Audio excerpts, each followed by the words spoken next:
Boa noite a todos, meu nome é Gabriel. Boa noite, pessoal. Meu nome é Francisco Carlos. Então a gente veio aqui hoje, para mostrar a nossa pesquisa, que foi tema do nosso TCC, que consiste em uma aplicação para automatizar o empréstimo dos equipamentos do pavilhão de aulas lá da Universidade Federal de Viçosa, do campus de Rio Paranaíba. Esse trabalho foi orientado pela doutora Raquel Reis. Passando um pouco aí no sumário, né? A gente vai falar um pouco da introdução do trabalho, contextualizar aí o nosso objetivo geral, o porquê da gente estar utilizando código de barras, e o Gabriel vai dar prosseguimento aí falando um pouco das etapas do desenvolvimento do sistema. Bem, então após algumas pesquisas, a gente viu que alguns processos dentro do meio acadêmico já se encontram automatizados, como por exemplo setores bibliotecários, que utilizam sistemas para controlar a entrada e saída de livros, também o controle de empréstimo. Porém, apesar de vários estudos dentro de universidades, a gente notou que existe alguns setores que existe uma certa carência, como por exemplo os setores de empréstimo de equipamentos, que é o exemplo lá do PVA do FVCRP, que ao realizar um empréstimo de equipamentos, seja ele um controle de data show, chave de sala de aula ou de sala de reuniões, o solicitante ele tem que preencher de forma manual uma ficha com algumas informações, como seu nome, o nome do equipamento, o horário de retirada, a sala que ele está levando esse equipamento.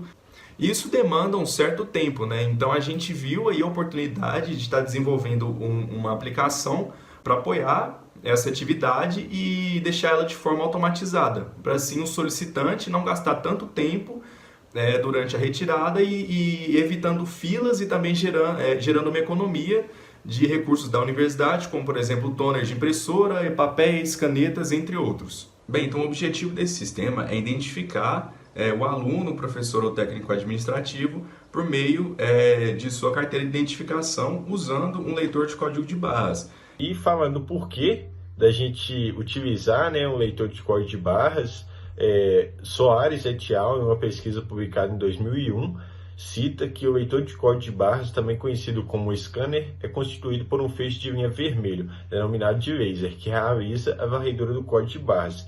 E aí, esse leitor de código de barras, né, casou muito bem com o nosso projeto, com a nossa aplicação, por diversos pontos, sendo eles, né, primeiramente, a utilização na identificação das carteirinhas dos funcionários dos alunos do UFV. Todo mundo aí já viu, né, uma carteirinha de estudante, todas elas já têm um código de barras, que é um número único, que é responsável pela matrícula. Questões também de verificação de segurança, né, por ser algo que já vem da UFV, que já é um banco de dados interno utilizado em outros serviços, é algo que é bem seguro.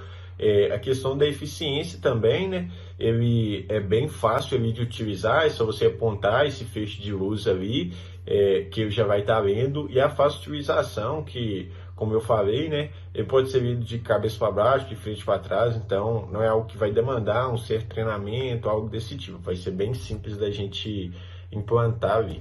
Para alcançar esse objetivo, primeiro a gente efetuou a licitação dos requisitos funcionais e não funcionais do sistema. Em segundo, a gente realizou a modelagem da aplicação, a prototipação das telas. E terceiro, a gente implementou a aplicação com base nesses requisitos funcionais e não funcionais. E por fim, a gente realizou a avaliação do sistema por meio do teste de caixa preta. Bem, o sistema Elenct ele foi desenvolvido na linguagem Java, né? A gente utilizou também o framework Hibernate para ajudar a gente a fazer um mapeamento das nossas classes. O banco de dados que a gente utilizou foi o MySQL e, além disso, a gente também utilizou o Champ, né, para a criação do nosso ambiente virtual. Bem, agora eu vou mostrar um pouco sobre o nosso sistema, vou fazer uma simulação do uso de algumas funcionalidades e também uma simulação de empréstimo e devolução de equipamentos. Então aqui nós temos a tela inicial do sistema, a tela de login, e aqui a gente possui dois campos, né, o campo login e o campo senha, onde o funcionário responsável pelo gerenciamento vai inserir aqui as informações. Aqui embaixo nós temos dois botões, o botão esquecer a senha e o botão de efetuar login. Que ao clicar nele, a gente vai ser redirecionado para a tela principal do sistema Elenct. E aqui em cima a gente tem a barra de menus com três menus. O menu funcionário, equipamento e usuário. Cada menu aqui a gente tem acesso à tela de alterar, cadastrar, remover e visualizar para cada uma dessas classes. Então, a gente vai fazer um exemplo aqui, né, cadastrando um equipamento no sistema. Lembrando que a gente tem esses asteriscos aqui, que simbolizam os nossos campos obrigatórios, que para a gente realizar o cadastro, esses campos precisam estar preenchidos. Então, vamos fazer um exemplo aqui, cadastrando uma chave com o ID8, por exemplo, da sala 230, por exemplo.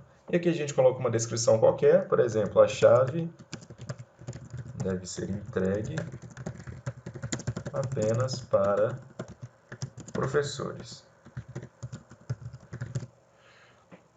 Então aqui no nosso botão efetivar cadastro a gente tem a mensagem que foi salvo com sucesso. Caso tivesse algum erro, seria retornado qual erro que deu durante o cadastramento de equipamentos. Aqui os campos são limpos para fazer um novo cadastro. E para sair da tela a gente vem nesse ícone X aqui no canto superior direito. Bem, para a gente alterar, a gente vem aqui na tela alterar equipamento e aqui note que esses campos estão bloqueados e eles só serão desbloqueados assim que a gente entrar com o ID válido, ou seja, com o ID de um equipamento já cadastrado no sistema. Então vamos alterar aquela chave que a gente cadastrou agora. Aqui nessa tabela a gente tem algumas informações, né? A gente tem o ID, o nome, a sala e a descrição deste equipamento que a gente deseja alterar. E note aqui que os campos já foram liberados, né, para fazer a alteração aí do equipamento. Agora, digamos que é um controle de data show da sala 216. A gente coloca uma outra descrição aqui. O controle deve ser liberado apenas para professores. E que a gente vem efetivar a mudança e é mostrada para a gente que foi atualizado com sucesso o nosso equipamento aqui no nosso sistema.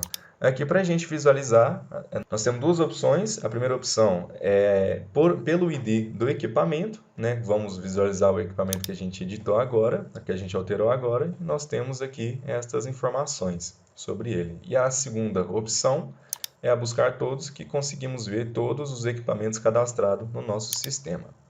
Bem, para a gente remover, nessa tela remover equipamentos, que é mais ou menos a ideia da tela alterar, que a gente tem essa tabelinha aqui embaixo, e em clicar em remover, ele vai perguntar para a gente se a gente realmente deseja remover o equipamento, e aqui com sucesso.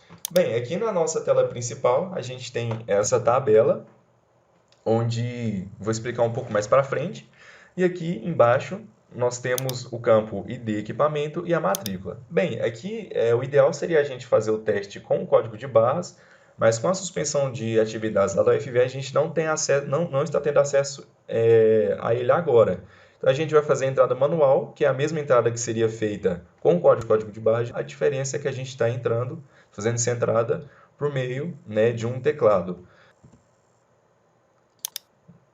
De um equipamento já cadastrado no sistema, com a matrícula 4814. Então aqui a gente tem algumas informações nessa tabela, a gente tem o ID, o equipamento, a sala, nome, matrícula, telefone, horário e um checkbox entregue, que logo mais eu vou explicar. Bem, aqui então a gente tem informações, as mesmas informações que o funcionário ou o aluno técnico tinha que escrever em tabelas, nós temos ela aqui, só por meio, né, do ID do equipamento e da matrícula. E nesse entregue aqui, a gente clica durante a devolução do equipamento. E ao clicar aqui, o equipamento some da tabela, indicando que foi entregue. E para sair, nesse botão sair, a gente é redirecionado novamente para a tela inicial do sistema Elente. Bem, então esse foi o resultado da nossa pesquisa, né, a implementação do sistema, e a gente acredita que com o uso dele vai gerar uma economia de tempo, né, para o solicitante e também uma economia de recursos da universidade. E como trabalhos futuros, a gente indica a realização de mais testes, né, dentro das funcionalidades do sistema e também testes do uso dele dentro da universidade com usuários como o funcionário responsável pelo empréstimo de equipamentos e também com alunos e professores realizando o empréstimo de equipamentos. Gostaria de agradecer ao CIA, ao UFV e ao UFV por essa oportunidade da gente estar aqui apresentando a nossa pesquisa para vocês. Agradecer também ao Francisco e à nossa orientadora Raquel Reis. Muito obrigado aí a todos.